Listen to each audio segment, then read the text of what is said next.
público en general. Les agradecemos su asistencia y su gentil espera, así como les había comunicado al comienzo a quienes asistieron desde temprano. El doctor ha tenido la gentileza de esperarnos unos minutos por nuestra recuperación de horas. El doctor Jorge Chávez Cotrina ha accedido gentilmente disertar el tema sobre lucha contra el crimen organizado, análisis de la ley 30.077.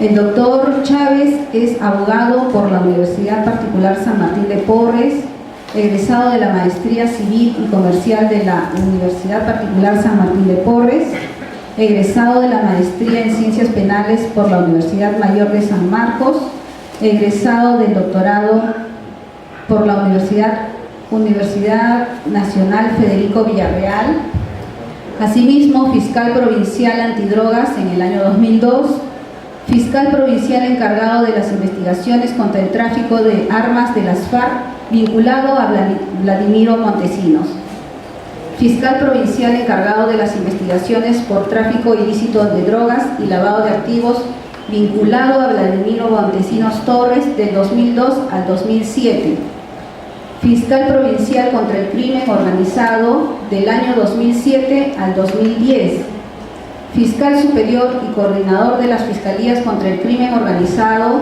desde el año 2010 a la actualidad.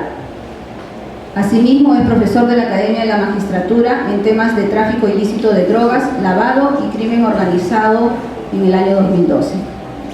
Conferencista a nivel nacional e internacional sobre temas de lavado de activos, tráfico ilícito de drogas y crimen organizado. Por favor, quisiera que lo recibamos con un fuerte aplauso a nuestro director.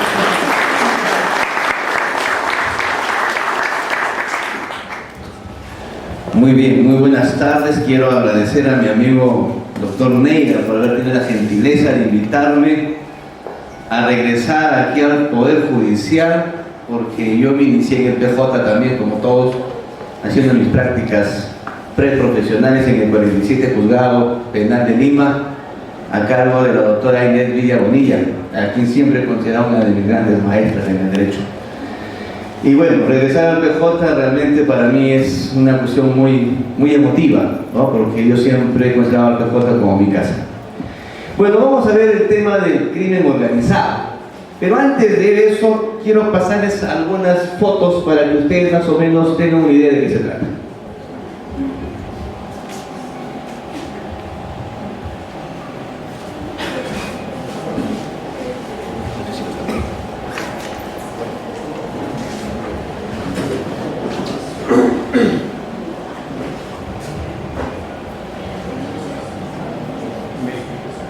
Colgados en un puente.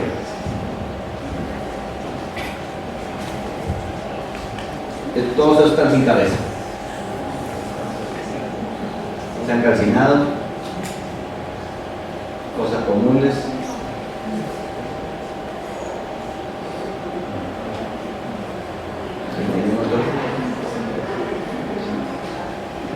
También están sin cabeza.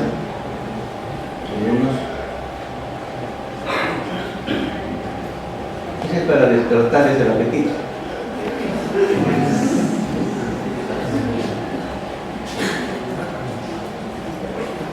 Esto es Perú.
Eso es para que ustedes vean cómo el crimen organizado en México se ha enfrentado entre organizaciones criminales.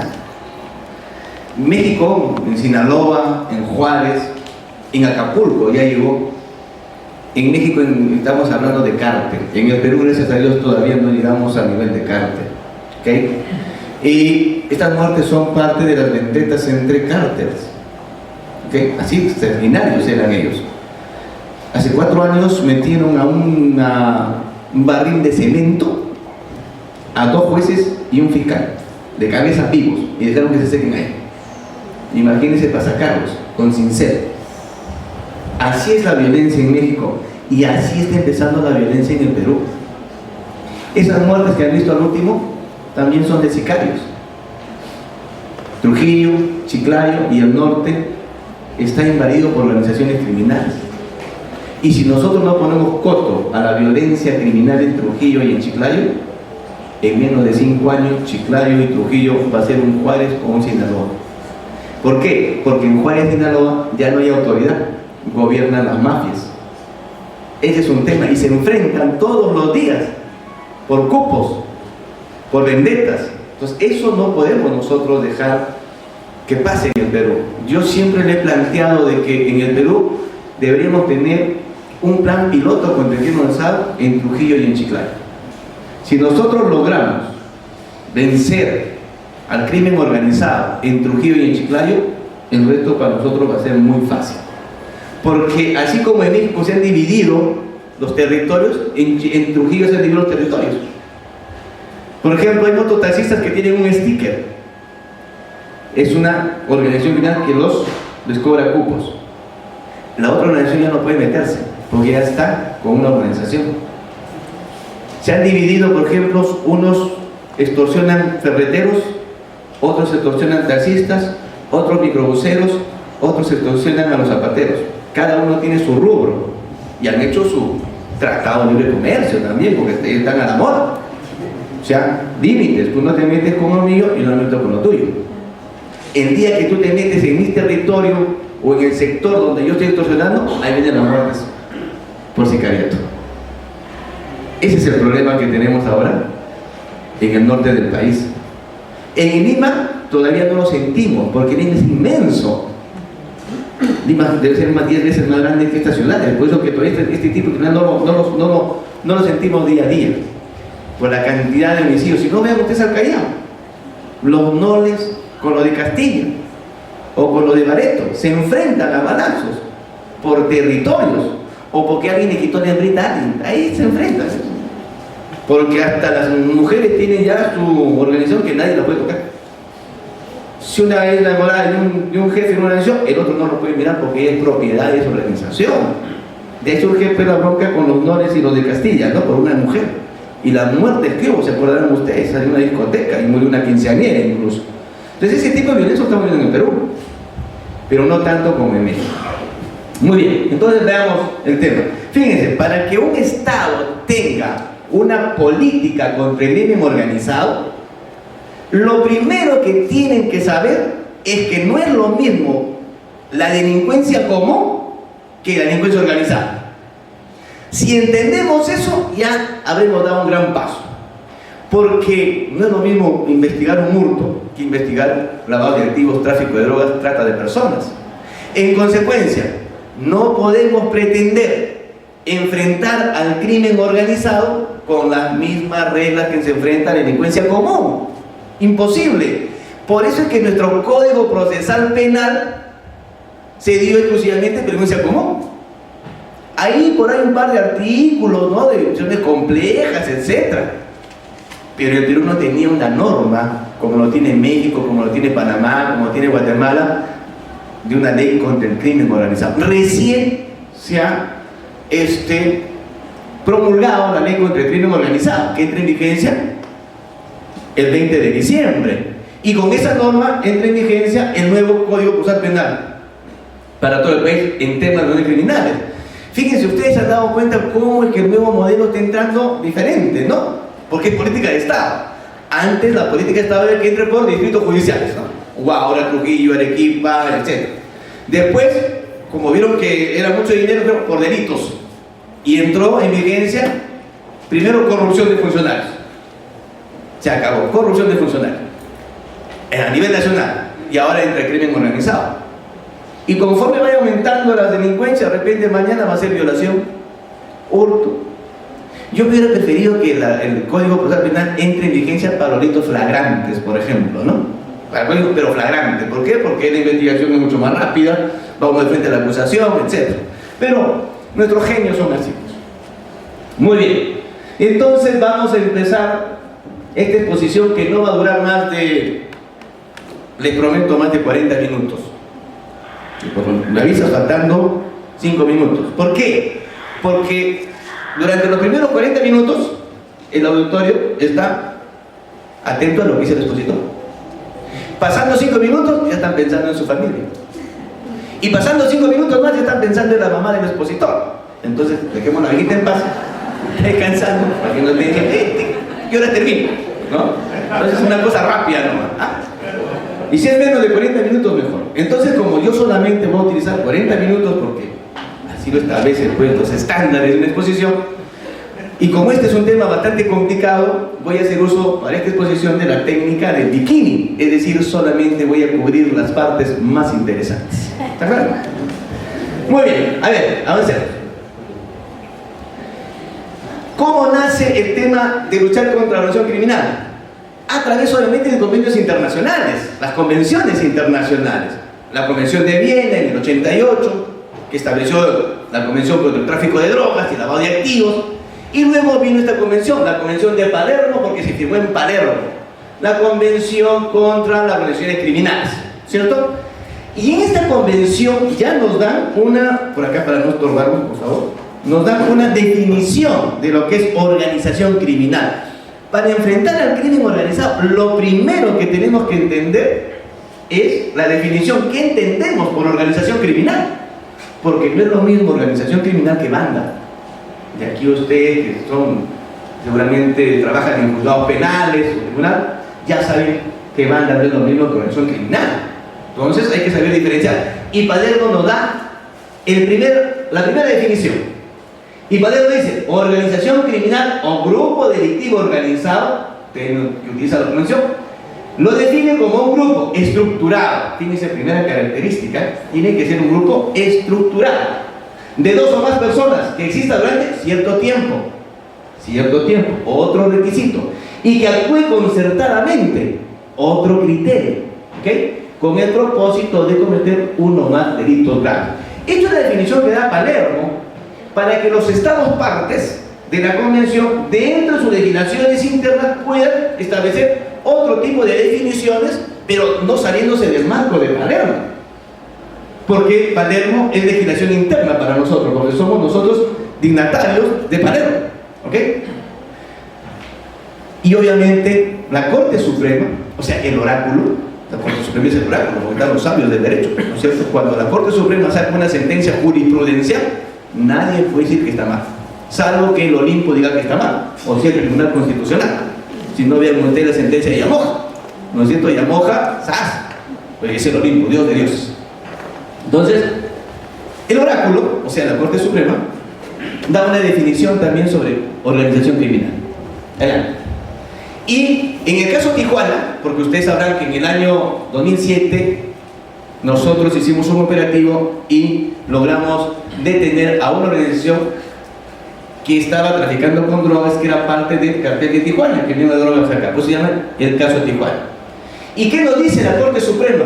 En esa sentencia jurisprudencial ya establece una definición y dice: el concepto de organización necesariamente implica un programa de actuación con cierta permanencia y estructura jerárquica. Mira lo que dice la Suprema, que a su vez permita la distribución de tareas a realizar mediante el reparto de papeles. Ya la Corte Suprema un poco que aclara el concepto que da Palermo para nuestra jurisprudencia, porque a esa época no existía ninguna norma que establezca qué significa organización criminal en el país. ¿Okay? Como tal, la organización es propiamente un sistema penalmente antijurídico, un sistema social en que las relaciones entre los elementos del sistema, o sea, de la organización criminal, se hallan en funcionamiento organizadas para obtener fines delictivos. Tiene una dimensión institucional que hace de ellas no solo algo más de la suma de sus partes, sino también algo independiente de la suma de sus partes. No hay quien entienda la Suprema. Bueno, ahí está.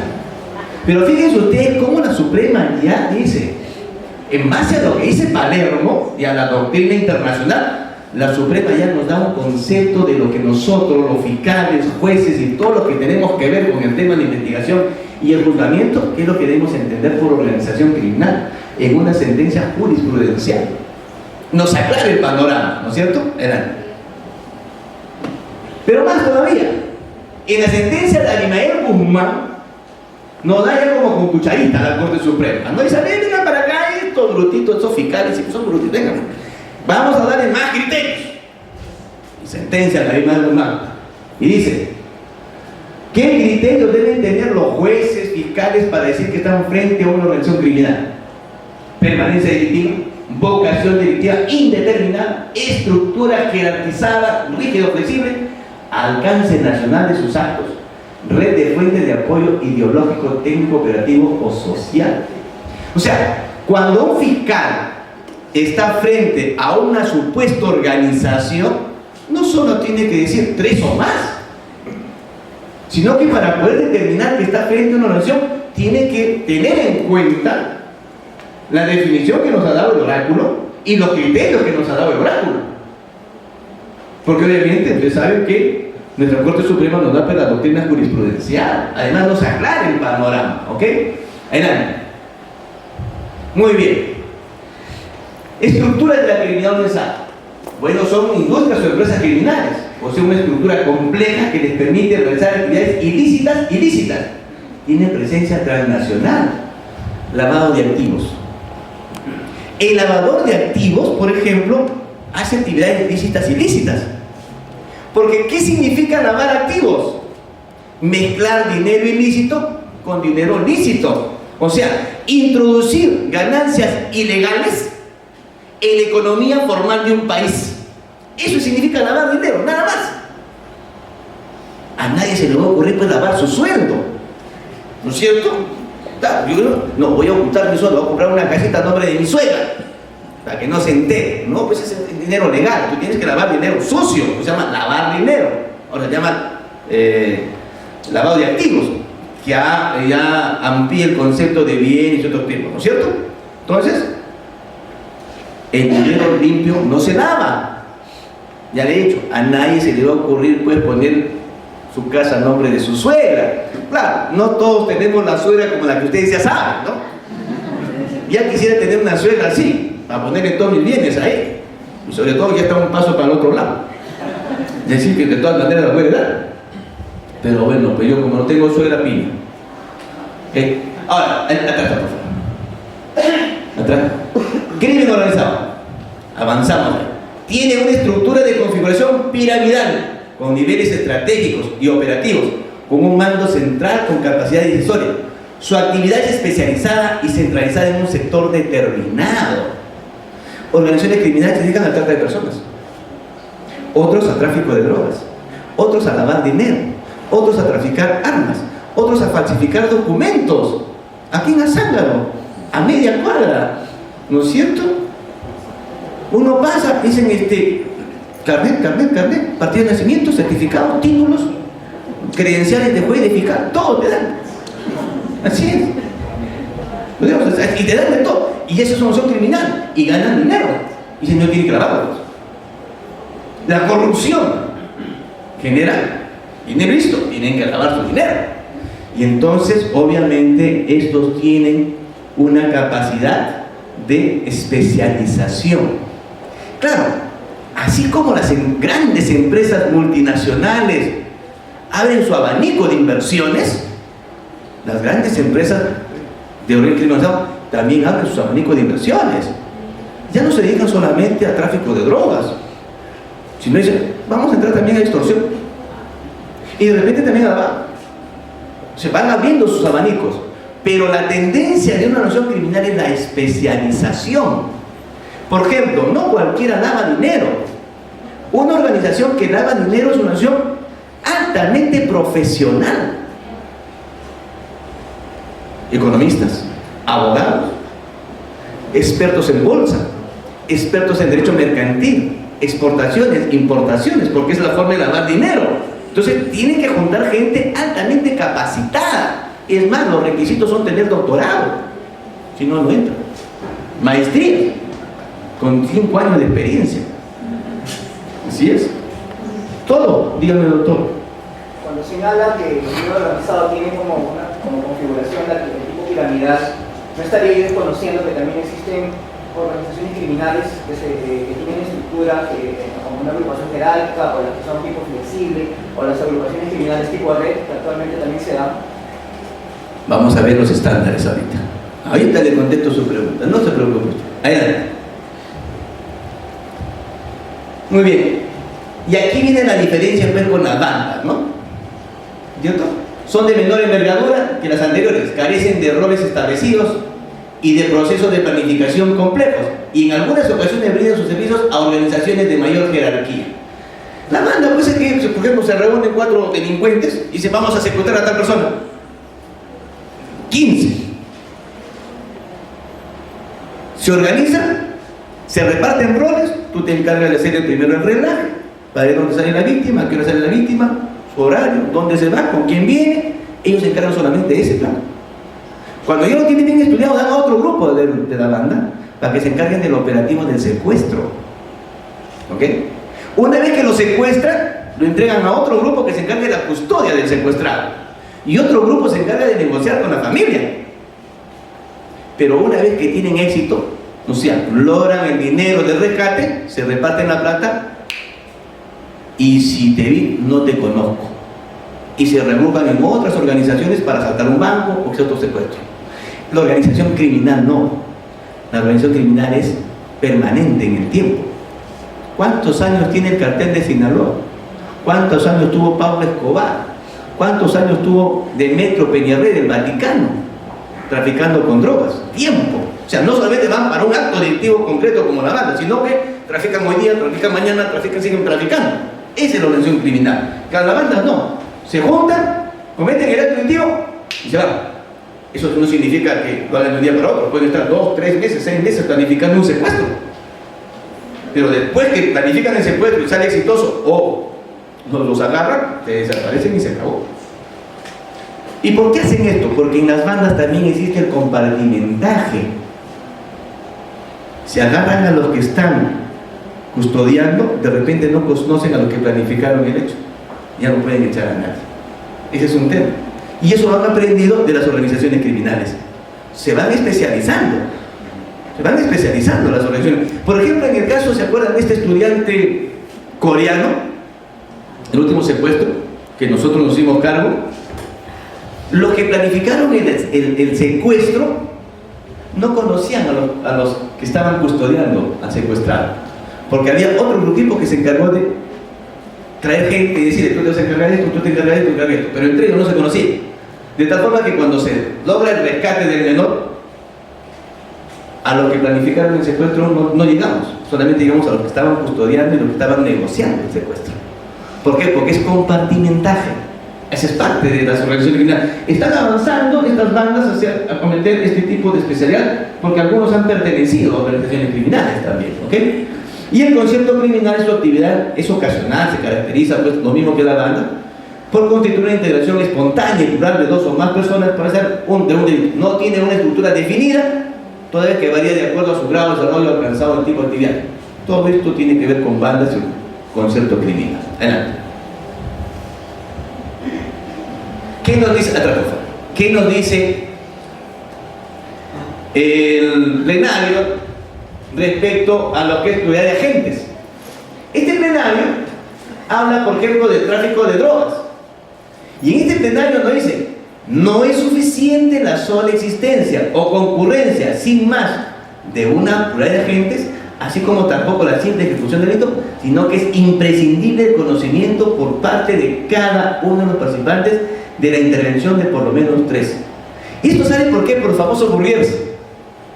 ¿Qué pasaba? Agarraban en el aeropuerto a 3 Burriers y eficaz acatando organización criminal. 297.7, frito. o más de 3. Agravante. La Suprema dijo, no, señor fiscal, no es así. En base a una sentencia, no basta que hayan sido 3, sino que entre los 3 tiene que haber conocimiento de que están cometiendo el delito. Si entre los 3 no hay conocimiento, tienes que ponerle el 296, o sea, tipo base. Imagínense la diferencia en años. La agravante es menos 15 a 25 y el tipo base es de 8 a 15. Eso lo sacó porque había mucha confusión en fiscales y jueces respecto al tema de 3 o más. Pero es específico para para el tema de tráfico de drogas, y a su más puede ser aplicado a otro tipo de actos delictivos. ¿Ok? Adelante. Bueno, y nuestra ley de crimen organizado nos da una definición. Dice, se considera una acción criminal a cualquier agrupación. A cualquier agrupación. De 3 o más personas. O sea, cualquier agrupación. Un borracho manejando, 2 empujando, organización criminal. Estamos fregando. Cualquier agrupación. Y además, manejar en estado etílico es delito. Estamos fregados. Así que no tomen. ¿Ok? Cualquiera sea su estructura, cualquiera, y su ámbito de acción. Y recién después que ha hecho la barbaridad arriba, porque es una bestialidad lo que han hecho, ¿no? Se han zurrado en Palermo, ¿no? Se han zurrado en la Corte Suprema, no leyeron a la Corte Suprema lo que hicieron este concepto. Después se han dado cuenta y ponen con carácter de Estado, o por tiempo indefinido. Se crea, existe, funciona inequívoca y directamente de manera concertada y coordinada, con la finalidad de cometer uno o más delitos graves señalados en el artículo 3. Fíjense cuál es la contradicción. Esta es la peor definición de una acción criminal que puede haber. Ojalá que ya nuestro presidente de la Corte Suprema, el doctor Mendoza, se da cuenta de este tema y está mandando un proyecto para modificar la definición de acción criminal. Porque con la nueva ley, cuando un fiscal esté frente a un delito, lo primero que tienes que saber, estoy frente a un delito común o a un delito de crimen organizado. La primera definición que tiene que hacer, porque con esta ley son 21 delitos lo que vamos a ver, tanto la sala nacional como el crimen organizado. Entonces, ¿por qué un homicidio? Es un homicidio simple, un homicidio donde hay una acción criminal, sicarios, porque eso va a depender si estoy con el nuevo código o con el viejo código. Porque si tengo un homicidio simple, viejo código, y se quede en su lugar territorial. Si estoy con homicidio calificado y atrás de una acción criminal, nuevo código, otro sistema procedimental. O sea, fíjense, la tarea que tiene el fiscal en el primer momento es establecer si está frente a un hecho delictivo, organización criminal o no. Primer detalle. ¿Por qué? Porque eso significa a qué modelo procesal o qué modelo procesal voy a aplicar. Es fundamental. ¿Ok? Muy bien. Bueno, ya que se sobraron en Palermo, pues lo pasamos nomás. Pero va más allá. Fíjense ustedes, la Corte Suprema, ya el año pasado, en julio del año pasado, dicta una resolución administrativa de la Comité Ejecutivo de del PJ, Consejo Ejecutivo. Y esta definición nace en base a que ya existe pues la Sala Nacional, y la Sala Nacional solamente ve organizaciones criminales. Y entonces dijeron, vamos a limitar cuáles son las competencias de la Sala Nacional. Y entonces, en base a esta directiva, limitan las competencias de la Sala Nacional. Pero aquí también define lo que es organización criminal. ¿Y qué nos dice? Defínase para estos efectos como organización delictiva todo grupo estructurado y permanente, jerarquizado o colegiado, o desconcentrado, o en red criminal nacional o internacional, lo que nos decía el doctor, red nacional o internacional, de 3 o más personas que actúen concertadamente con el propósito de cometer delitos graves. Fíjense ya cómo la definición que nos da esta resolución acoge los conceptos de la Corte Suprema, tanto del caso Tijuana como del caso de Abimael Guzmán, y obviamente basado en Palermo. Y esta es la mejor definición que tenemos de acción criminal. Y es la mejor definición en todas las legislaciones. Panamá, por ejemplo, no define muy bien. Guatemala, México tampoco. Definen por tipo de delito. El Perú tiene esa ventaja, que no lo ha hecho el Poder Legislativo, lo ha hecho el Poder Judicial. Ha hecho la mejor definición de Latinoamérica de que es un grupo delictivo. ¿Ok? Lógico. Esto hay que tenerlo en cuenta también. ¿Ok? Porque nuestra Corte Suprema nos ha dado una definición, para mí, la más correcta. Adelante. ¿Y qué nos dice esa resolución? Fíjense, no le basta a la Corte Suprema decir, ya, esta definición, no. Sino dice, para que ustedes sepan que están frente a una organización criminal y en consecuencia la Sala Nacional sea competente, tienen que tener en cuenta estos criterios: hecho grave, complejo, masivo, repercusión nacional. Sus efectos superen el ámbito de un distrito judicial o se cometa por una organización delictiva. En tal virtud, a falta de uno de estos presupuestos materiales, el órgano judicial no debe tener competencia alguna para ejercer actividad judicial. Fíjense, no solamente la definición, sino que también le dice, por si acaso, usted, señor fiscal, no cualquier cosa me lo va a traer a la Sala Nacional.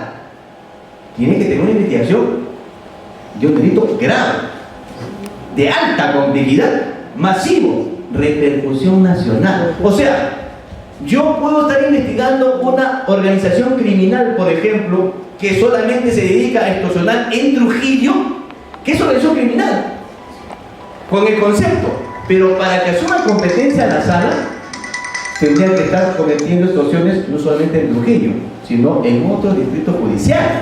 En consecuencia, si por ejemplo existe una acción criminal extorsionando en Trujillo y no desborda los límites de la competencia territorial de ese distrito judicial, la Sala Nacional no tiene competencia, lo tendrá que ver el juzgado y el fiscal del lugar. La Sala Nacional, ¿cuándo es competente? Cuando obviamente extorsión criminal extorsiona en Trujillo, en Arequipa, en Lima, como lo que existe. Por ejemplo, el caso de la Gran Familia. El caso de la Gran Familia nosotros intervenimos. ¿Por qué? Porque extorsionaban en Trujillo y en Chiclayo. Y tenían también sus satélites en Piura. Entonces, como ya desbordó la distrito judicial de Chiclayo, de la Libertad, nosotros pudimos traernos a la Gran Familia a que lo juzgue la Sala Nacional, porque era competente. Porque ¿qué hubiera pasado si la Gran Familia solamente extorsionaba en Chiclayo? No lo podíamos traer. No lo podíamos traer. Y ojo, cuando la Sala Nacional es competente, por lo menos hasta ahora, se aplica el viejo modelo, independientemente de dónde se haya cometido el delito. Fíjense, la Libertad, Lambayeque, este nuevo modelo, y nosotros nos trajimos a la Gran Familia Lima y lo estamos jugando con el Código de Procedimientos Penales, porque así lo establece la directiva. No hemos tenido problemas todavía, porque alguien por ahí, un abogado mosca, pues si un momentito, y el juez natural, ustedes me están jugando con una norma que no está vigente en el lugar donde se cometieron los hechos, ¿no es cierto? Todavía no hemos tenido problemas. Y eso lo planteamos en la sala. Pero hay una directiva, ¿no es cierto?, del TJ también, que la Sala Nacional establece su propia competencia. Y por ahí lo han salvado. ¿Okay? Adelante. Bueno, y aquí sigue definiendo la resolución administrativa. Es 136, ese 4, mi asistente estaba pensando no sé en quién, y le puso un 4 más, creo que en sus 4 enamorados, por eso 4, ya me toca contigo, por supuesto. Pero es 136. Entiéndase por delito de repercusión nacional aquel que, atendiendo a las características de la acción o de sus efectos, e independientemente del lugar en que se hubiera cometido, genera un daño o puesta en peligro determinante a los bienes jurídicos de especial importancia, objeto de tutela penal o de recursos y bienes de Estado, que en ambos casos comprometa el interés de la colectividad en su conjunto o supere el ámbito de un distrito judicial o causen grave alarma social. Ahí está el secreto. Ahí establece la sala, oye, no cualquier cosa, viene para acá. A nosotros no nos van a molestar con chauchilla, vienen los casos grandes. Solamente los que superen el distrito judicial. ¿Ok? Adelante. Y dice, compréndase por proceso complejo el conjunto supuesto definido según el apartado tercero del artículo 342. Se considera complejo cuando requiera la actuación de una cantidad significativa de actos de investigación, comprenda la investigación de numerosos delitos. Adelante. ¿Sí? Involucra una cantidad importante de imputados y agraviados, investiga delitos perpetrados o imputados e integrantes, colaboradores de bandas, organizaciones criminales, demanda de pericia que compone la relación de pericia, la redundancia que importa la revisión de una nutrida documentación, necesita realizar gestiones de carácter procesal fuera del país, debe realizar gestión de personas jurídicas. O sea, ¿qué está ocurriendo en provincia? El fiscal investiga 10 o más, según el código, complejo. Se acabó, lo mandan al crimen organizado. La sala es complejo, y eso más. No es así.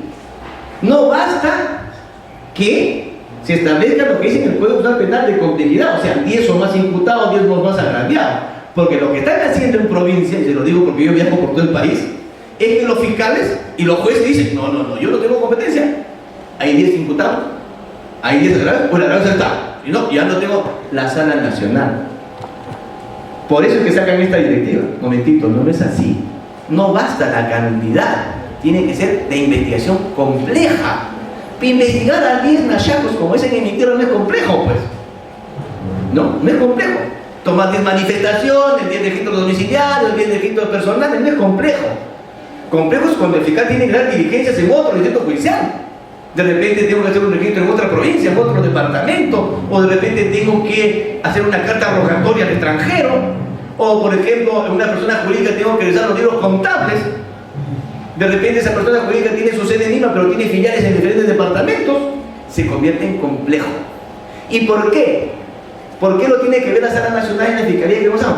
Porque la Sala Nacional y la Fiscalía de Crimen Organizado tienen competencia a nivel nacional y pueden viajar por estos otros departamentos. En cambio, imagínense un fiscal de Huamachuco, por ejemplo, que está frente a un tema de lavado de activos donde los bienes también están en Chiclayo, están en Lima. Ese fiscal no va a tener la suficiente capacidad logística para poderse movilizar a nuestro país. Ahora me permite sacarme un saco porque me saluda.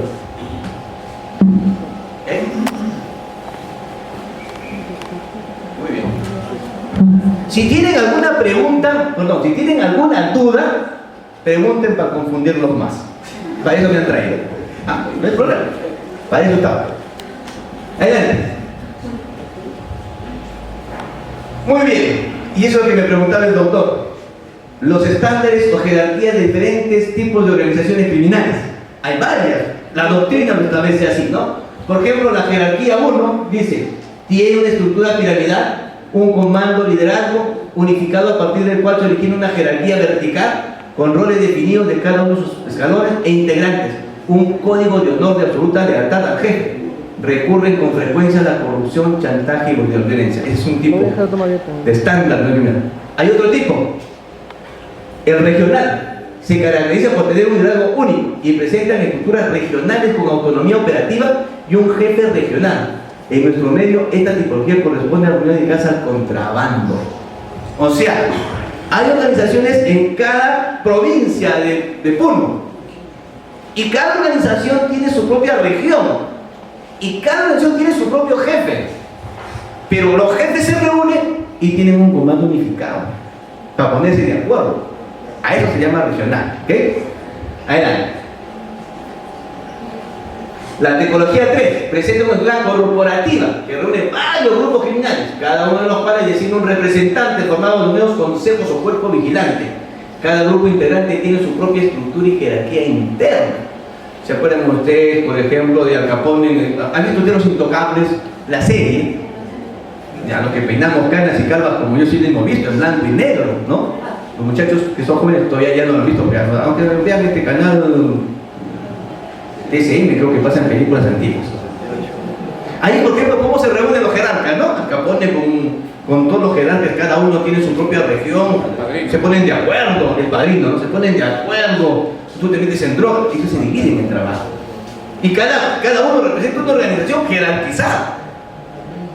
Pero, ¿para qué se reúnen? Para no enfrentarse, pues. Para no enfrentarse. ¿Okay?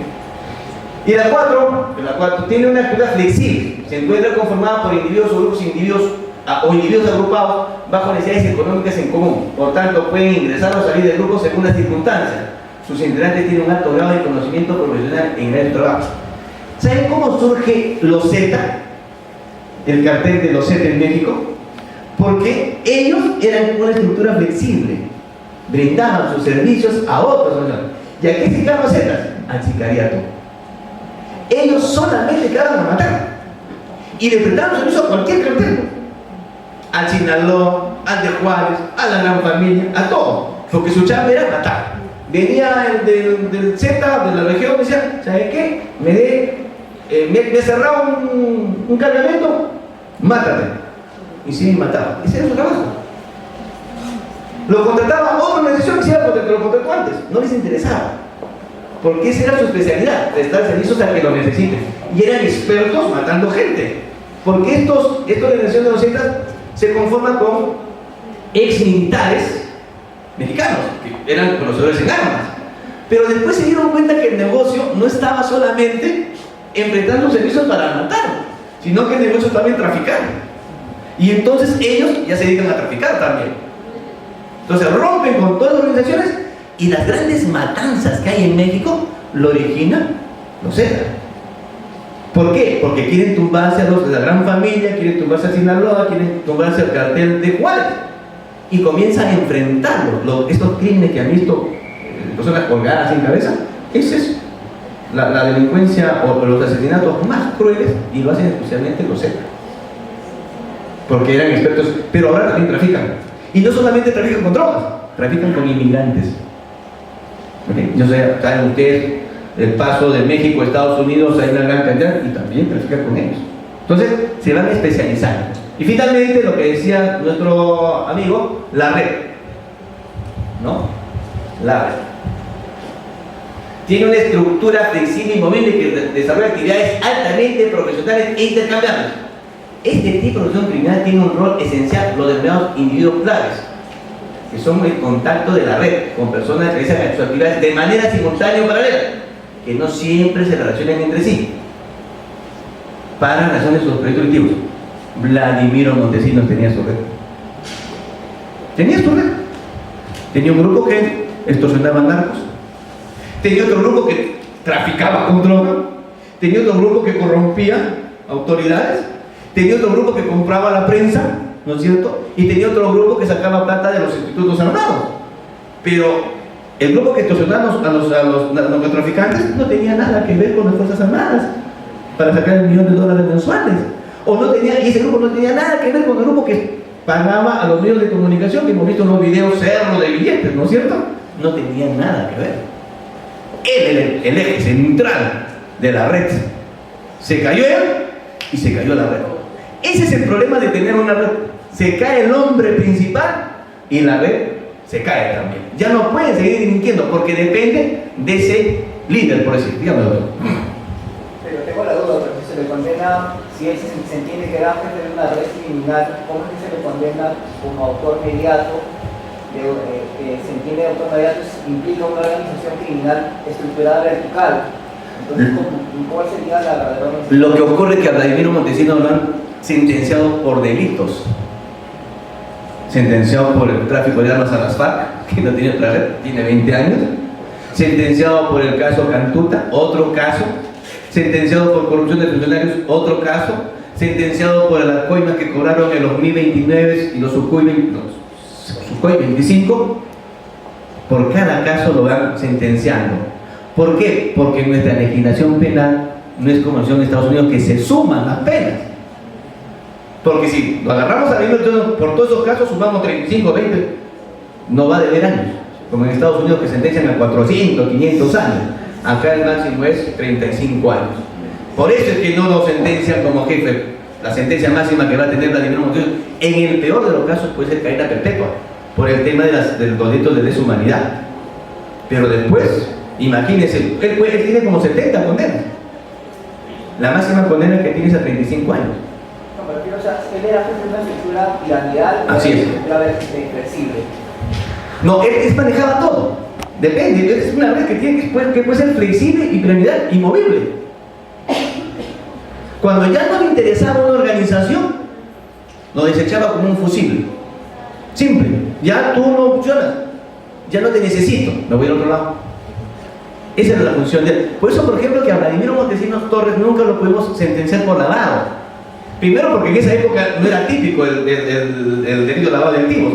Porque en esa época, recuerden ustedes, hasta el 2002, el artículo 296A y 93B del Código Penal decía: el delito de lavado de activos siempre que provenga de dinero ilícito proveniente del tráfico ilícito de drogas.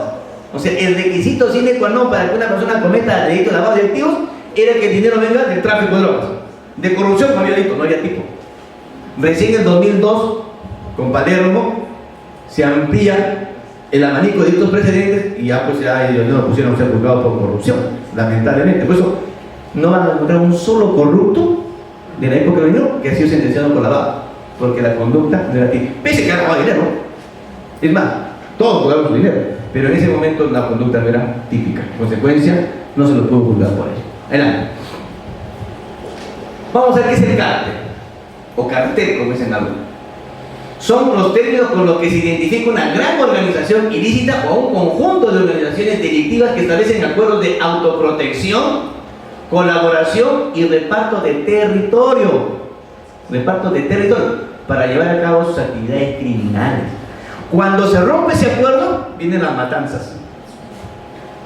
Mientras no te metas en mi territorio, todos en paz. En mi territorio. Y en mi territorio yo trafico, yo extorsiono, y yo hago trata de personas en mi territorio. La característica del cártel es que domina un territorio. Por eso que en el Perú no hemos llegado todavía al tema del cártel. Lo que tenemos aquí son clanes familiares que se dedican al narcotráfico. Pequeño grupo de familias que se dedican a copiar drogas, comercializar drogas, insumos químicos. Pero todavía no tenemos una organización que llegue a nivel de cártel, que domine, por ejemplo, todo el BRAE. En el BRAE hay varios planes, los quipes palominos es un plan, por ejemplo, ¿no? Después hay otros que se dividen en trabajo. Pero imagínense que llegue un momento en que los quipes palominos comiencen a matar a toda la competencia, ¿no es cierto? Y se hagan dueños del BRAE, tendremos el cártel de los quipes palominos. Pero todavía no llegamos a ese nivel y ojalá que no lleguemos a ese nivel. Ese es el reto que tenemos todos nosotros. Doctor. ¿Qué sucede cuando esas organizaciones criminales se convierten en algo legal, como por ejemplo los sindicatos que comienzan a cobrar los cupos de trabajo de cada distrito? Por lo que está sucediendo, por ejemplo, en Agustín hay un sindicato que está cobrando su plato de coloque de ayuntamiento. Así es. Todavía no llegan a nivel de cártel. ¿Okay? Ahora, no se convierten en legales. Lo que pasa es que tienen una fachada. Los famosos pseudo sindicatos son una fachada que utilizan para extorsionar, pero no significa que ese sindicato sea legal. Que estén inscritos, ¿no es cierto? Que tengan toda la formalidad, ¿no es cierto? Pero no significa que ese grupo criminal, su actividad se convierta en legal. Si no tenemos que admitir que están extorsionando dentro de la ley. Lo que pasa es que están utilizando fachada. La Gran Familia utilizaba también eso, ¿no es cierto? Había un grupo de ellos que formaban un sindicato y se iban a extorsionar a los ingenieros. Y le decían, mira, ¿sabes qué? ¿Cuánto cuesta tu edificio? 1 millón, el 10% es para mí. La primera, para darte seguridad. Seguridad que no te voy a romper más tarde. Yo mismo te aseguro que yo mismo no te voy a traer. La clásica. O la otra modalidad, ¿cuántos trabajadores tienes? 100, ya, 25 son míos. O sea, mi sindicato te pone 25 trabajadores, obligatorios, pero no trabajan los 25, sino cobran en planilla los 25, pero tienes que pagar. O sea, otra modalidad que utilizan estas organizaciones criminales que se dedican a la extorsión a los grupos de construcción civil, ¿no? Y otro es la amenaza directa, pues, ¿no? Otra amenaza directa que pues, a los empresarios dicen, bueno, si no me pagas tanto, ya sabemos dónde estudia tu hijo o dónde estudia tu hija y dónde está el tema, ¿no? Por ejemplo, ¿cómo hacían con los jueces y fiscales en Trujillo? Porque uno se puede explicar, ¿cómo es posible si hace 10 años se sabe que en Trujillo extorsionan? Hace 10 años se sabe, Chiclayo también.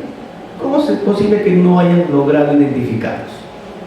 Si los identifican, lo que pasa es que la policía tuvo coludida. Simple.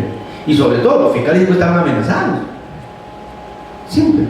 Se sentaba un juez y un fiscal a almorzar, ¿y saben cómo lo amenazaban? Venía un sujeto y les daba un celular en su mesa así. Y se iba, dejaba sonar. El celular sonaba. Contestaba el magistrado, doctor, fulano de tal, con su nombre completo. Sabemos perfectamente dónde estudia su hija fulana de tal y a qué hora sale. ¿Qué va a hacer eso? Amenazar. Por eso es que nosotros fuimos con fiscales de Lima y con policías de Lima a capturarlos y traerlos acá. Porque allá no iba a pasar nada. No es porque haya fiscales corruptos o jueces corruptos, que de repente luego, porque en todas partes se cuecen habas, pero la policía estaba coludida, sino que el temor, la amenaza que sufrieron los magistrados fue terrible. Por eso que los trajimos a los 28 acá y están en Chayapalca. Y ahora ha bajado ese tema, pero surgen pues de crímenes, ¿sabes? va surgiendo. El que se queda afuera organiza su propia organización ya solo y van reemplazando, ¿no? Yo siempre he dicho, pretender terminar contra el tráfico de drogas, por ejemplo, pretender secar el Océano Pacífico, es imposible. Porque agarras a uno, surge el otro, agarras a uno y surge el otro. Pero lo que tengo que hacer es enfrentarlo, pues. ¿Por qué no usar los jueces sin rostro, como se ha sido? Porque fue declarado que atentaba contra el debido proceso. ¿Por qué crees que toda la sentencia que hizo Fujimori, la Corte Internacional hizo que se vuelvan a juzgar? ¿No? Y acá debe haber algunos magistrados que fueron algunos fiscales y jueces sin rostro, y algunos que han entrado. Entonces, fue declarado un tema que violaba los derechos humanos. ¿Ah? Aunque algunos jueces que son tan feos prefieren quedarse sin rostro. Bueno, sí. Ese es otro tipo de problema. Es otro tipo de problema. ¿Ok? Muy bien, esos son los campos. Bien. Mafia. Es un término utilizado a nivel mundial que se refiere a una clase especial de crimen organizado, extendido desde su origen en Italia meridional a cualquier grupo de crimen organizado con similares características independientemente de su origen o lugar de acción. Nació en Sicilia, donde se le denominó la Cosa Nostra. ¿No han escuchado ustedes la Cosa Nostra, no? No la Cosa Nuestra, la Cosa Nostra, es diferente. ¿Ah? O mafia, en su origen una confederación dedicada a la protección y el ejercicio autónomo de la ley. Fíjense cómo nace la mafia. Era una confederación que se dedicaba a proteger a las personas en el ejercicio autónomo de la ley, justicia vigilante. Más adelante se convirtieron en delincuentes, porque vieron que estaba el negocio, ¿no es cierto? Y sus miembros se llamaban a sí mismos mafiosos, es decir, hombres de honor. O sea, cuando ustedes le digan mafiosos, no se ofendan, son hombres de honor, así no es. Mafioso significa hombres de honor, ¿okay? Y obviamente estaban pues ellos con el código que se llamaba el Omerta, la ley del silencio. Tú caes y caes solo, porque si tú hablas, tu familia se va contigo al cielo, así de simple, ¿okay? Otra teoría sobre el origen de la palabra mafia es muerte, ¿no es cierto?, de Francia italianera. Es un tema que lo dijeron así en esa época los escritores. Pero este es el tema del crimen organizado. Nace la mafia como una organización que defendía a las personas dentro del marco de la ley. Luego se convierte en organización criminal. Y recuerden ustedes, la mafia, mafioso significa hombre de honor. Pues a partir de ahora, que nos digan mafiosos a todos. Hombre de honor. Adelante.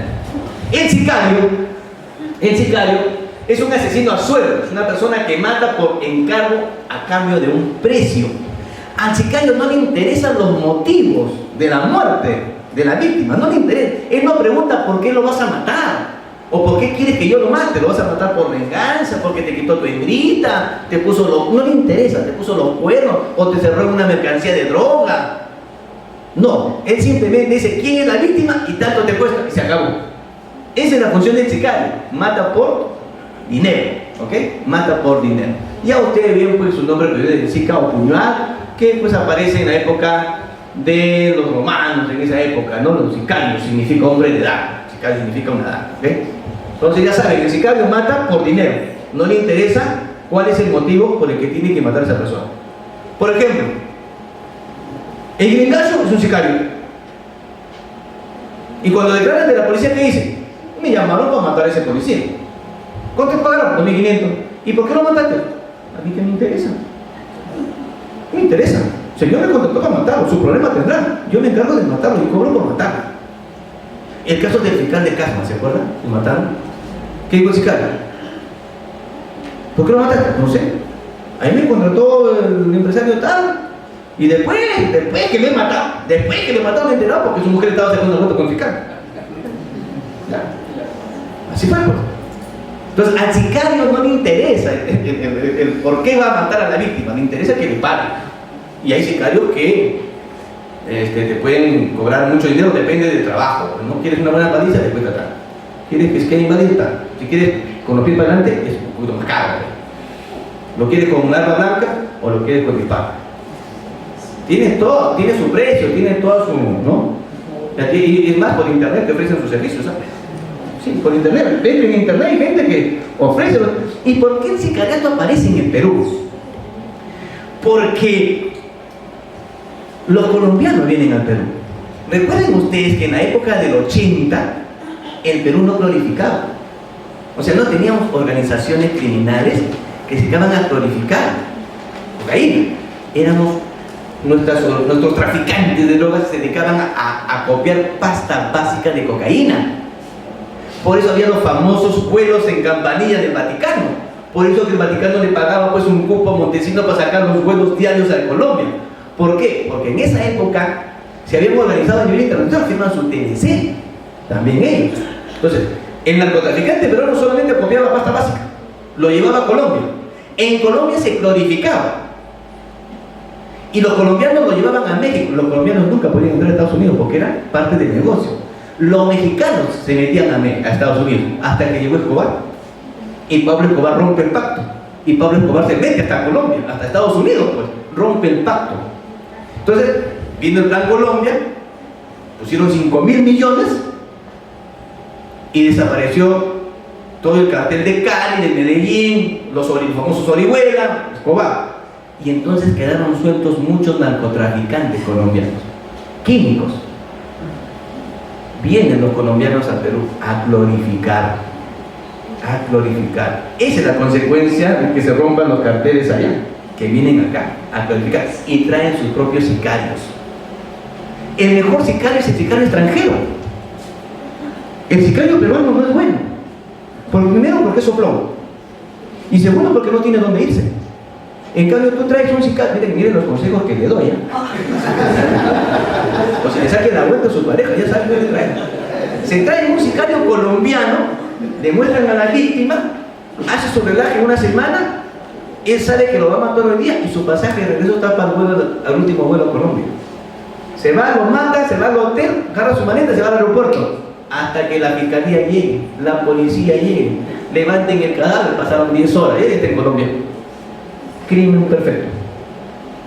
Crimen perfecto. Solamente se descubre cuando hay sicarios peruanos, porque los apunta la policía y cantan. Yo me decía a mí un narcotraficante con los años que tengo, decía, nosotros jamás utilizaríamos un sicario peruano, porque no tiene dónde irse. En cambio nosotros lo traemos de México o Colombia, a las 2 horas están hablando su avión y se van. Nunca saben quién fue. Si no, vean ustedes en los anales de la justicia peruana cuántos casos de sicariatos se han descubierto. El 10%, porque son sicarios peruanos. El resto no se descubre porque el sicario mata y se larga. Y nadie sabe. 37 o 30.077, ya les hablé pues de la definición, ¿no es cierto? La definición es pésima, pésima definición. Ojalá, como le dije ya, el doctor Mendoza ha presentado una modificación a la norma, no solamente en este aspecto, en muchos aspectos, para que esto entre en vigencia, imagínense, entre en vigencia el 20 de diciembre. Y esta ley dice, entre en vigencia el nuevo modelo procesal, con los recursos propios de cada institución. O sea, eso que significa reestructurar la fiscalía en fiscalías corporativas o la Sala Nacional envolverlas para el nuevo código. ¿Saben el presupuesto que nosotros hemos presentado en la comisión solamente para crimen organizado del sistema? 70 millones. La Sala Nacional 250 y no hay plata. No hay plata. Entonces parece que como no hay plata, la ley parece que va a haber una vacatio legis por lo menos hasta marzo, junio. Vamos a ver si que meten la mano al bolsillo, porque yo una vez estaba pues con los amigos estos del nuevo código, en el Ministerio de Justicia, con el personal acá del PJ, o sea, el secretario técnico de aplicación del nuevo código, y ellos se tiraban, es una visión del Estado luchar contra el crimen organizado. Yo les decía, pues, no se olviden que una visión sin recursos se convierte en una alucinación, o sea, están fumando en el mar. No hacen nada. Imagínense, sientan imposible. Muy bien, pasemos eso porque ya de solo leerlo me enferma. Pero, ¿qué dice esta norma? ¿Qué delito vamos a ver? 21 delitos. Por poco si nos ponen demanda de alimentos. Por poco, no queda más. Infidelidades también creo que vamos a ver. Homicidio, secuestro, trata de personas, violaciones de las comunicaciones, delitos contra el patrimonio. En su mayoría grabada, obviamente, ¿no? Pornografía infantil, extorsión, usurpación, delitos informáticos, delitos contra la propiedad intelectual, tenencia, fabricación, tráfico, delitos de armas, municiones, delitos monetarios. Avancen, por favor, ahí están los 21. Delitos de salud pública, ¿no es cierto? Tráfico de drogas, tráfico de migrantes, delitos ambientales, delitos de marcaje o reglaje, genocidio, son forzados y tortura, delitos contra la administración pública, falsificación de documentos, lavado de activos, minería ilegal y otros, fíjense, y otros relacionados con acciones criminales, y otros, todos los delitos. Organización criminal, tu mujer te saca la vuelta con cuánto, te reventaste 3 o más. Y es permanente en el tiempo. Y tiene modalidades. O sea, organización, estamos fregados, estamos reventados. Imagínense, vamos a ver todo el Código Penal prácticamente. La ventaja es que la Fiscalía va a crear la Fiscalía contra el lavado de activos, y por ahí nos sacamos un guachito para nosotros. Y la minería ilegal, bueno, tendremos que verlo, pues. Pero esto de otro relacionado con acciones criminales es una carta abierta tremenda. O sea, como le decía al principio, cuando el fiscal tenga un caso de delito ambiental, lo primero que tiene que establecer es esto, ¿lo comete una persona? ¿O lo comete 2 personas? ¿O lo comete una organización criminal? Lo primero que tiene que definir, porque es parte del asunto. Porque si él dice, este delito lo cometió una organización criminal, nuevo código, pasa a la Fiscalía contra el Crimen Organizado. Pero si dice, no, este es un delito de 1 o 2 personas, lo ve él con su propio error. Dependiendo si es que en esa ciudad está el nuevo código o está el antiguo, porque como ustedes saben, no en todos los distritos judiciales está vigente el código. En el Callao no está vigente el código. Cono Norte no está vigente el código. En Lima no está vigente el código. Huancavelica tampoco. Ayacucho tampoco. Y otro más ahí, que Apurima creo que no está. Entonces, hay 8 distritos judiciales donde no hay nuevo código. Y entonces va a ser un problema.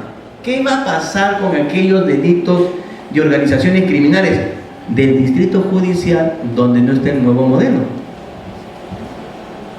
Pero el oráculo es sabio, la Corte Suprema es sabia, ya sacó su directiva ya por ponerle freno a esto. La 136 la va a aplicar acá. La sala, porque la ley dice bien claro, el órgano jurisdiccional para ver este tipo de acciones delictivas cometidas por acciones criminales es la Sala Nacional, no hay otro. Estamos fregados.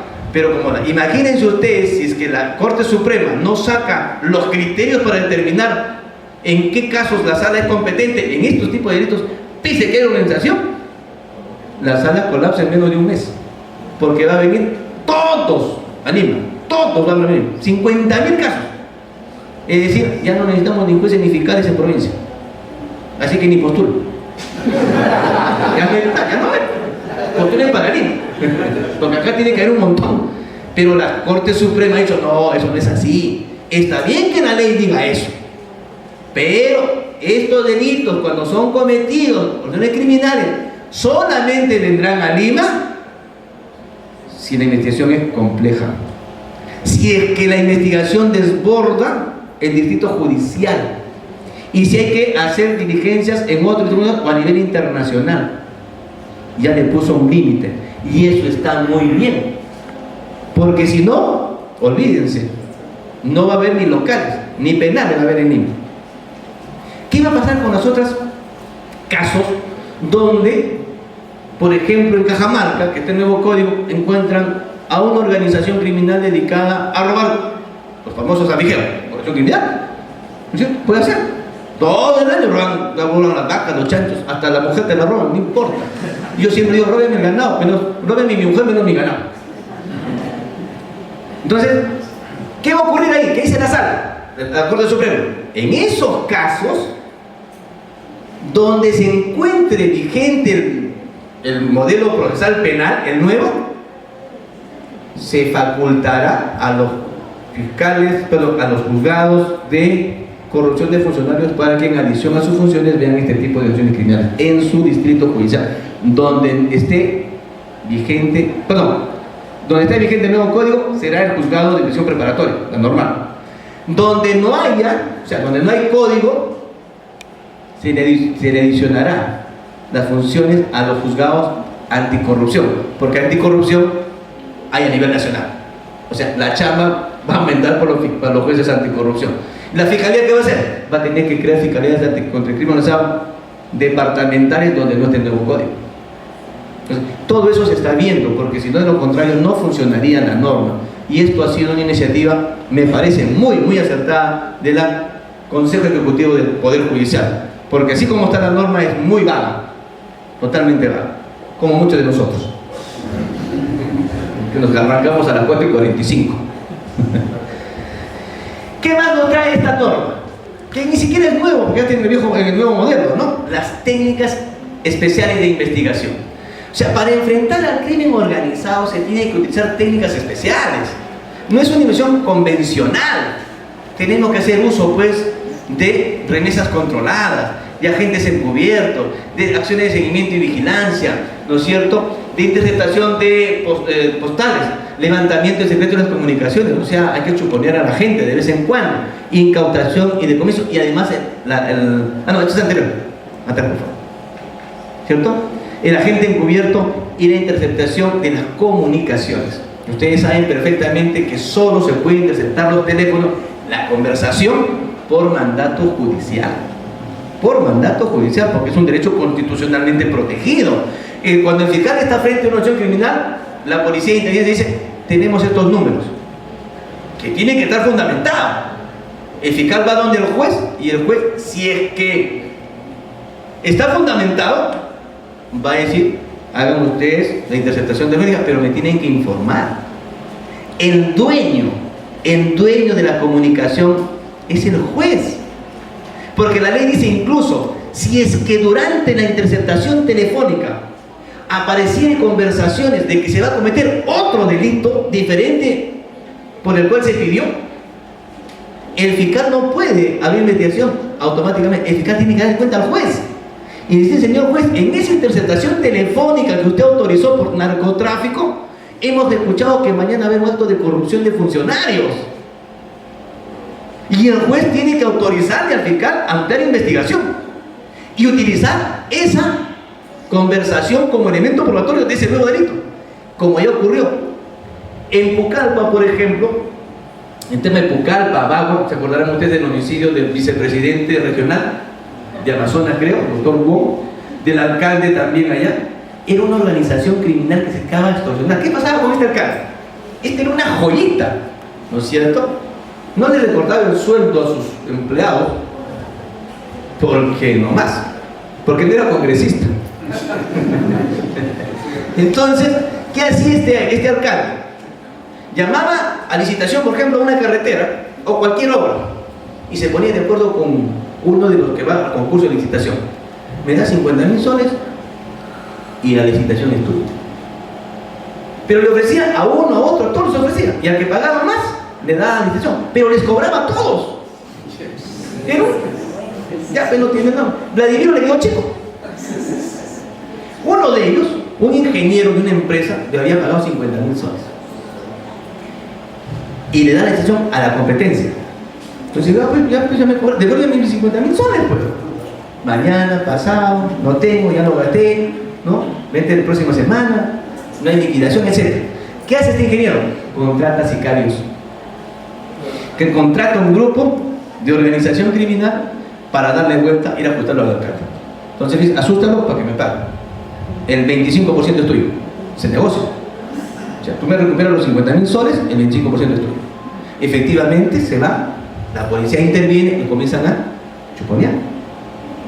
Intervienen en el teléfono de los sicarios, intervienen en el teléfono del alcalde, intervienen en el teléfono del ingeniero. Y en la conversación sale que el alcalde iba a cobrar un monto de 70.000 soles por otra licitación. Corrupción de funcionarios.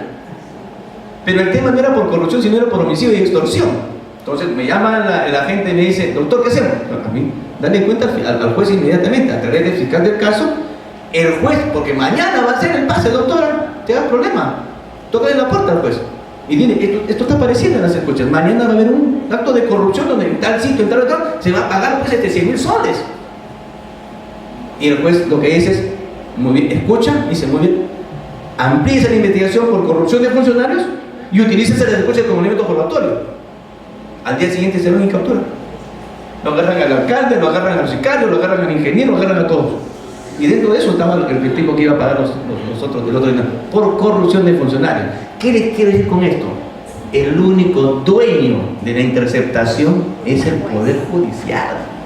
El fiscal de mutuo propio no puede decir a la discusión nacional, mañana intervengo y después le doy cuenta al juez. No tiene que darle cuenta inmediatamente, salvo que el acto sea de tan urgencia y necesidad por el tiempo que tendrá que hacer la convalidación dentro de las 24 horas. ¿Y qué pasa si el juez no lo convalida? Ese es un problema. Por eso pues tiene que haber la confianza. Este es un tema de confianza entre la policía, el juez y el fiscal. El problema es que en el nuevo código, algunos de ustedes no, el problema del nuevo código, ¿por qué no funciona el nuevo código? Porque no hay confianza. El fiscal desconfía de la policía, el policía desconfía del fiscal, el juez desconfía de los dos, y los dos desconfían del juez. Nadie confía. Así están. Ese es un grave problema. Por eso es que en ciudades como Trujillo, el nuevo código, la población siente que el nuevo código se ha dado para defender la impunidad. Ese es un problema. ¿Por qué? No es que la ley esté mala, el problema somos nosotros, somos los operadores. No coordina la policía con... Se tiene bronca el juez con el fiscal y se tiene bronca la policía con el juez. Cuando es tan fácil ser amigo, yo tengo 20 años como fiscal y en mis 20 años he sido muy amigo de los jueces que buscaron su confianza para darme todas las medidas que pidieron. Es cuestión de amistad, nada más. Ese es el problema, no hay esa confianza que debe haber. Y la policía y el Ministerio Público tienen que entender que la lucha contra el crimen organizado se trata de un binomio, Ministerio Público y Policía Nacional. No se lo puede meter al juez porque el juez es imparcial. Él cuida la legalidad. Uno no puede decir, yo puedo coordinar con el juez. ¿Se acuerdan cuando mataron en Bagua? En Jaén entraron a una comisaría y se mataron al mayor, a su esposa, a su hijo y 4 personas más o 3 personas más. ¿Por qué creen que en menos de 3 meses se logró capturar a los 28 miembros de esa organización que entró a matar? Una organización criminal que se dedicaba a extorsionar y asaltar.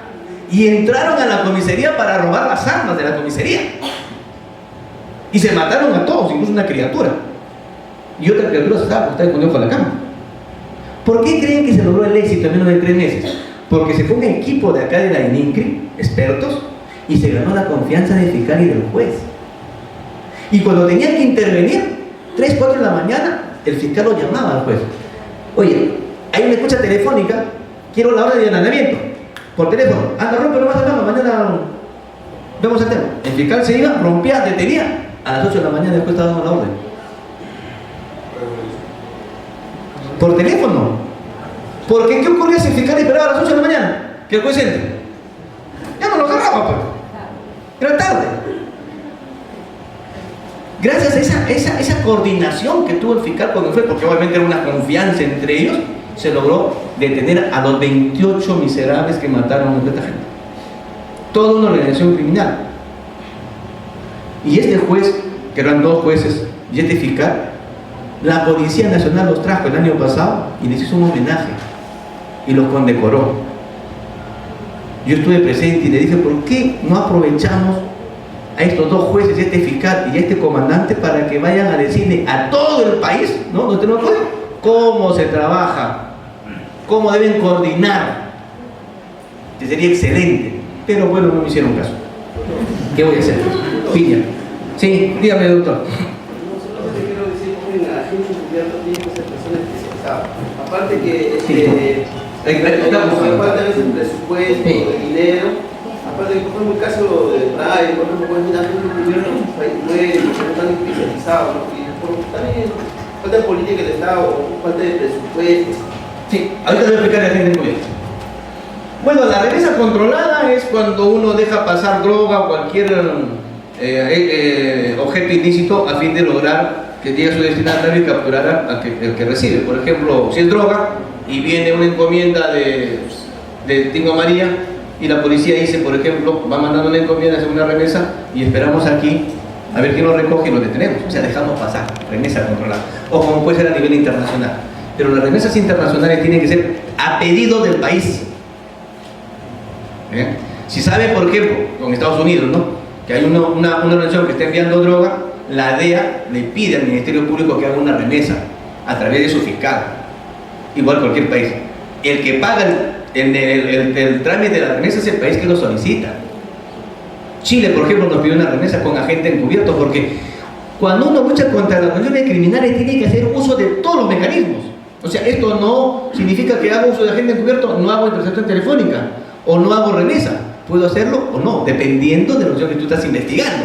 Puede que una investigación necesite un agente encubierto, puede que también necesite interceptar teléfono, y puede que al final haga una remesa, como puede que no necesite intercepción telefónica, basta con mi agente encubierto. Ya depende de la estrategia de la policía y del fiscal que está viendo el caso. Eso depende de... Ahora, el agente encubierto, hay dos tipos, el agente encubierto y el agente especial. El agente encubierto es un policía, normalmente. El agente especial es un civil. ¿Ok? ¿Y a quiénes convertimos en agente especial? Normalmente, a los informantes, pues. Tenemos un buen informante, porque un agente especial es un informante que pertenece a la organización criminal, que no sabemos por qué motivos quiere dar información a las autoridades sobre su organización. Normalmente por dinero, o normalmente porque lo cerraron con droga, o normalmente porque le quitaron su mujer. Esa es la clásica, y le digo por experiencia. Y si es mujer, porque le quitaron su marido. Yo digo, ¿por qué Santa Marcia que este doctor? Venga nomás. Este agente especial es una persona que ya pertenece a la organización, es un informante que está dentro. Ustedes tienen que entender que una organización pues no es un club social donde tú te vas y te inscribes e ingresas, no. La organización también tiene sus cánones de seguridad. Entonces, ¿cómo hacemos nosotros en la práctica? Normalmente introducimos agente especial y agente encubierto. El agente especial, que es el confidente, lo convertimos en agente especial para darle protección jurídica. Y el agente encubierto también tiene su protección jurídica, porque recuerden, en el Perú, el informante no tiene protección legal. El informante, si cae, se va. Nadie, ningún fiscal, ningún juez le puede decir, era el informante y lo absolvemos. No puede, porque no existe la protección jurídica. ¿Cómo protegemos a nuestros informantes? Cuando son buenos, convirtiéndolo en agente especial. Pero hay que tener muchísimo cuidado, porque como él está ahí en el medio, te da información a ti y también le da información a la organización. Hay que tener mucho cuidado con el agente especial, porque en el fondo el agente especial o informante es un soplón. En el fondo es eso, es un soplón. Y el soplón es un Judas. Y ese Judas te puede traicionar en cualquier momento. Por eso hay que tener muchísimo cuidado con el agente especial. Yo normalmente cuando hago agentes especiales doy un plazo de 45 días. Y en 45 días me tiene que dar su parte el oficial de enlace. Si se me pierde, como me ocurrió, por ejemplo, tuve un agente especial, 45 días. En la resolución le digo, cada 15 días usted, oficial encargado del procedimiento a nivel policial, me da un parte cada 15 días del informe de la gente. La primera semana me hizo su informe, al mes me hizo su informe. A los 45 días me dice, ¿y el informe? No lo encuentro en la gente. ¿Cómo? ¿Y tu agente especial? No está. Una semana más, y no está, ya. Cierro el procedimiento. Cancelo el procedimiento, se me fue. ¿Y qué había pasado con este agente especial? Se fue con droga con 250 kilos a Manaus, a Brasil, y lo agarran en Brasil. ¿Y qué dice? No es parte de mi trabajo. Yo soy agente especial, como agente encubierto en el Perú. Pregúntenle al fiscal, está bien, pues serás agente acá, pero no en Brasil. Además, yo no te autorizé a llevar droga al Brasil. Claro, porque si no sería como darle pues una constancia, un certificado para que trafique. No está dentro de la función del agente especial, salvo que dentro de la operatividad se puede cometer delitos. Claro que puede cometer delitos, pero informándole al fiscal. Porque el agente especial puede ser el chofer, puede ser una persona que está acondicionando la droga, o puede ser el financista, cualquiera que esté ese agente especial, porque está dentro de la organización. ¿Tiene que cometer delitos? Claro que tiene que cometer delitos, pues. Nuestros agentes especiales tienen que ser delincuentes. Claro que son delincuentes, pues ni modo que metamos al papa de agente especial o la madre Teresa de Calcuta. Tiene que ser uno que conozca la organización criminal, su léxico y todo. Para eso es agente especial. Y ese agente especial introduce a nuestro agente encubierto, que es un policía. Y hay un tema muy importante. Me avisas por favor 5 minutos, ¿ya? Me dices ya 5 minutos, yo ya me voy corriendo, ya me quieren matar. Cuando uno instaura un procedimiento especial de agente encubierto o remesa controlada, el fiscal tiene que hacer un cuaderno secreto donde va a estar toda la información de nuestro agente encubierto, donde va a estar su nombre real y donde va a estar su nombre ficticio que le va a dar el fiscal. ¿Ok? Ese nombre que le dé el fiscal lo tiene que inscribir en una oficina especial del fiscal de la Nación. Porque ¿qué ocurre si en mi entusiasmo de hacer mi agente encubierto se me olvidó el pequeño detalle de informarle al fiscal de la Nación que tengo un agente encubierto y que lo inscribo? No tiene existencia jurídica. ¿Y cuáles son los problemas? Cuando a veces la organización se va a enterar mañana más tarde quién fue pues, que estuvo metido en el cuento, pero se echó a todos. Ustedes recuerden los juicios por narcotráfico, pues, aunque sea con el nuevo modelo, mínimo dura un año. Mínimo, con el nuevo modelo incluso. Que tampoco no es una panacea, porque cuando el fiscal acusa, el juez cita audiencia después de medio año, en el nuevo modelo. Por la rebajada carga que tiene. ¿Okay? Entonces, después de 6 meses o un año que la gente esté en cana, ya saben quién fue la gente encubierta o la gente especial. Y en juicio oral lo echan. Lo echan. ¿Y qué pasa si no tenemos el cuaderno? ¿Y qué pasa si el que no lo escribimos no tiene protección jurídica? Se le encana. Siempre se le encana. Y ya nos ha pasado varias oportunidades fiscales que no lo inscribían y los abogados que son recontra mosca, pues. Señor presidente o señor juez, oficia al fiscal de la Nación si está inscrito. Fiscal de la Nación dice, no existe, lo siento, no existe. Uno más de la organización. ¿Por qué? Por un detalle que se le olvidó al fiscal y siendo su agente. ¿Se dan cuenta ustedes lo peligroso que es eso? O sea, hay que tener. Y el cuaderno de agente encubierto, el último o el destinatario final del cuaderno es el Poder Judicial. El fiscal no se lo puede guardar. Porque en cualquier momento salta el nombre y dice, sí, pues efectivamente, este es. Pero acá está, pues, acá hay él es el agente encubierto. Punto. Y fíjense qué pasaba con el decreto legislativo 824, donde se inicia el tema de los agentes encubiertos del año 96. Como no había un protocolo, no había un procedimiento, cada fiscal antidrogas hacía su procedimiento a lo que le parecía. Y entonces un fiscal decía, yo tengo mi agente encubierto, pero si los capturo a todos y mi agente encubierto no lo involucro en el operativo, al juez no le digo nada. Y así lo hacían, ¿no? Por acciones de inteligencia se capturó una tonelada, 20 detenidos, y mi agente encubierto, coordinamos para que no esté en el momento del operativo, no aparecía. Como no aparecía el fiscal, no decía nada al juez. Pero como le digo, después de 2 años, ocurre que la organización sabe que, oye, este pata que era el chofer, que estuvo en el operativo, ¿cómo que se escapó? ¿Dónde está? Y se averiguan, porque yo le voy a decir una cosa, las organizaciones criminales tienen un servicio de inteligencia mejor que de la policía. Mejor que de la policía. Y lo echan en juicio oral. Y lo detienen a la gente. Y lo meten al penal 6 meses. Y su abogado, señores, mi patrocinado es el agente encubierto. La sala dice, ¿dónde está el cuaderno? No, no hay cuaderno. El abogado se va y le reclama al fiscal. Oiga, el cuaderno, el fiscal ya no estaba, ¿por qué? El fiscal que habían pasado 2 años, el fiscal lo habían cambiado.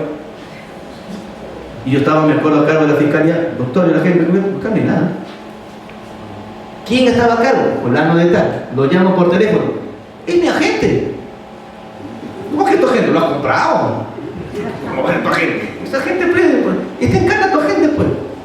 Tienes que mandar tu cuaderno. Porque estás cometiendo delitos de encubrimiento real.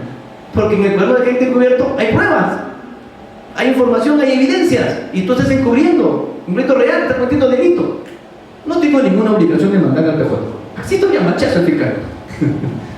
Tuvieron que ir el proceso de apercibir a la sala para que entregue el cuaderno. Otro tema, se pierde el cuaderno. Antes, recordarán ustedes, no había la sala.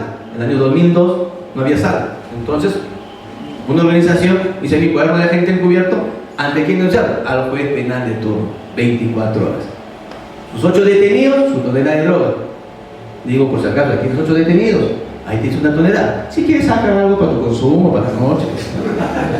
No gramo, no pasa. ¿Qué pasaba en esa época? El juez solamente resolvía la situación jurídica de los detenidos. Bueno, comparecencia, detención, y había otro oportunidad de instrucción. Le tomaba su GTDM y se acataban a la vez en partes. Sistema aleatorio, sigue otro juez. Y ese juez lo cambiaba. ¿no es cierto? Y yo me voy con mi cuaderno, le digo al juez, doctor, en este caso hay un proceso especial de agente encubierto. Aquí está la carpeta secreta y reservada que solamente usted la tiene que manejar. Ni siquiera el secretario, ni el asistente, porque este es secreto.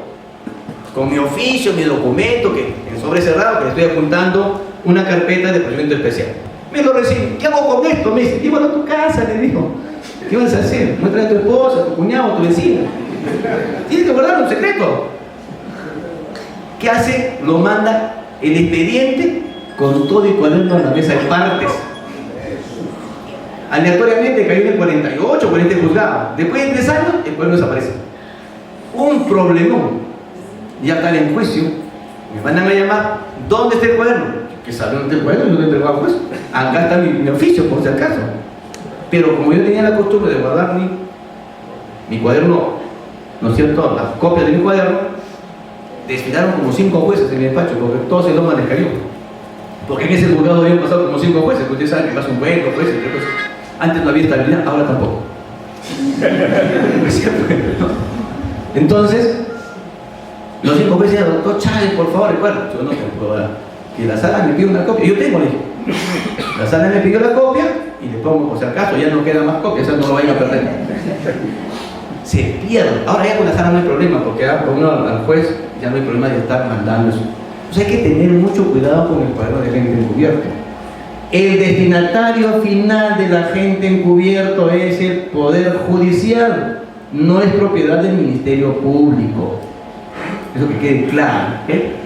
Y creo que vamos a tener las medidas limitativas que también nos establece esta norma, el levantamiento del secreto de las comunicaciones, reserva tributaria, bursátil, implantación de comiso, y la novedad, que no es ninguna novedad tampoco, porque está en esta norma y tenemos una ley especial, el proceso de pérdida de dominio. Esta ley de predominio es copiada pues, de Colombia, ¿ok? Pero así somos los peruanos, nos copiamos todo. Pero como queremos poner el aspecto de originalidad a la norma, le ponemos cada guachafería que destruimos la norma. Y cuando fue la primera norma, se terminó porque no servía para nada. Luego fue al Congreso y los congresistas sacaron un tema muy importante. Decían, todos los delitos van al dueño de dominio, a excepto de corrupción de funcionarios. Lo sacaron y así estuvo. No servía para nada la norma. Recién con el decreto legislativo 1104, la nueva ley ya tenemos un nuevo proceso, que es un proceso de carácter real. No tiene nada que ver con el modelo procesal penal, ni el nuevo ni el antiguo, tiene su propio procedimiento. Y es un proceso que ataca los bienes, no ataca a la persona.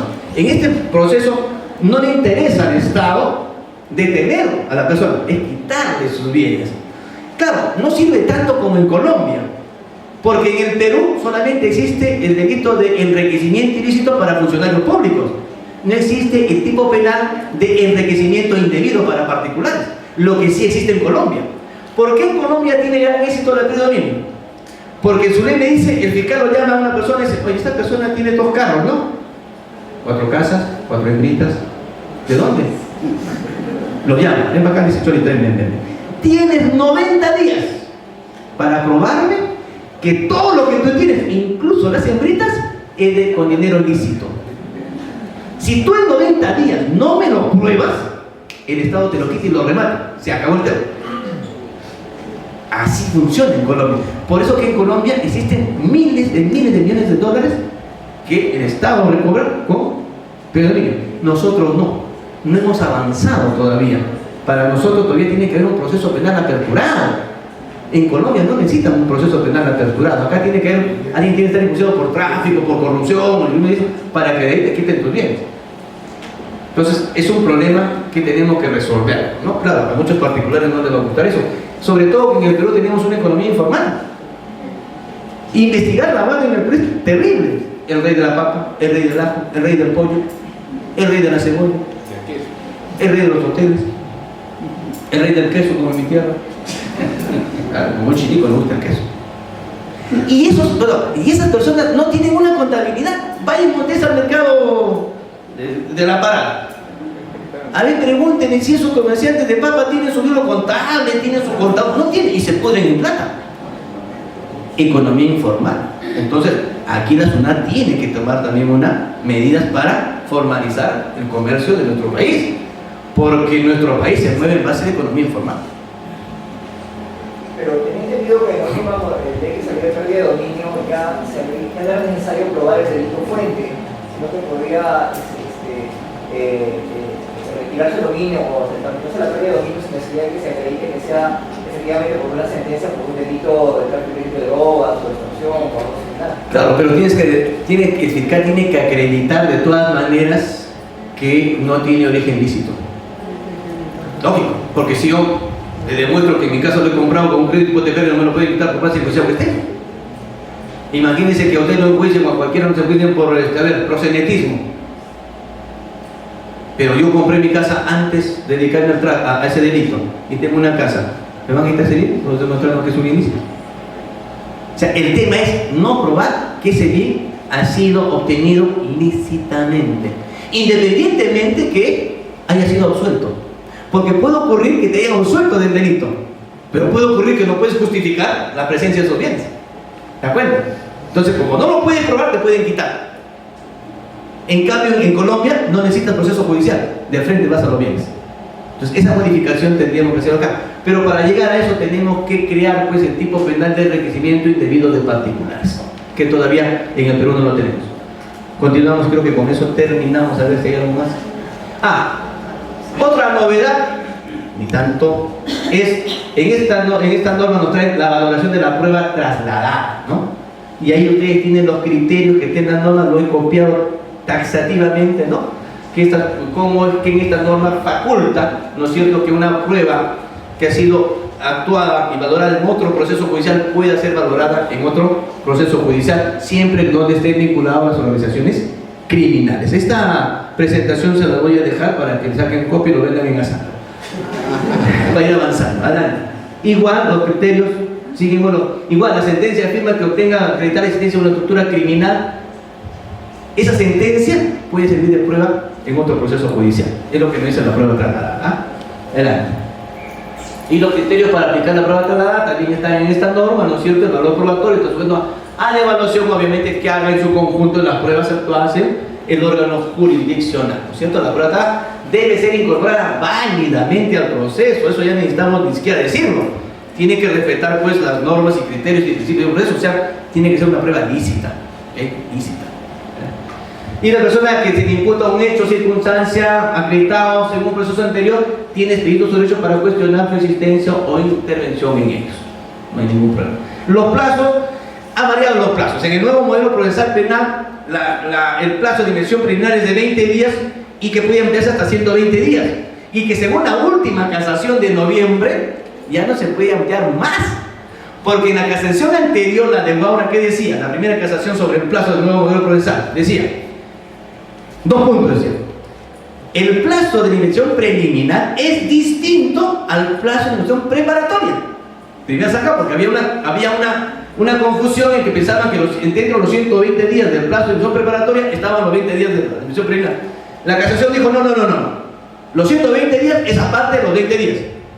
Pero además, como la norma decía que el fiscal lo puede ampliar, decía, lo puede ampliar al mismo plazo de la inversión preparatoria, hasta 120 días. Pero los fiscales buscan, pues, decían, cuando es complejo, ¿cuánto es el plazo de investigación preparatoria? Se duplica el plazo. Como se duplica el plazo, mi inversión preparatoria también se duplica. Hasta que salió la Corte Suprema y dijo, no, eso no es así. El plazo de inversión preliminar, sea de investigación compleja o no, es 120 días. Y cerró el caño. Se acabó el tema. Ese es en el nuevo modelo. En esta ley, el plazo de investigación para los criminales es de 60 días, que puede ser ampliado por el fiscal dependiendo de las características. No hay plazo máximo. Pero nos da el plazo de investigación preparatoria, 36 meses. 30. Y que puede ser prorrogada por un plazo igual. O sea, el fiscal puede investigar hasta 70 y pico de meses. ¿Bien? Y obviamente eso se justifica por la naturaleza de la investigación, sobre todo en temas de lavado de activos. ¿Okay? Adelante. Y finalmente, ¿qué más nos trae esta norma? Las operaciones encubiertas. Así como tenemos agente encubierto, remesa controlada, con esta norma le faculta al fiscal de la policía, por ejemplo, a crear una persona jurídica de fachada. a crear cuentas de fachada, ¿no es cierto? Y cualquier tema encubierto lo podemos hacer, crear una importación o una exportación de fachada, lo podemos hacer. Esta norma no lo faculta, pero obviamente también tiene que tener su cuaderno secreto y reservado y tiene que estar anotado en el fiscal de la nación.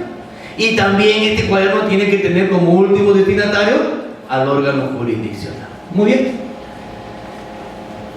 Muy bien, les dejo con este mensaje. Nadie se escapa de la Fiscalía contra el Crimen Organizado. Muchísimas gracias. Si tienen alguna pregunta, ninguna, por favor. Gracias, doctor Jorge Chávez. Y bueno, quisiera despedirlo haciendo la entrega de certificados pedido por la dirección de esta escuela, en representación del doctor José Neira, y agradecerle por este valioso aporte en beneficio de todos nosotros y esta tan excelente conferencia. Muchas gracias, doctor. Gracias a ustedes.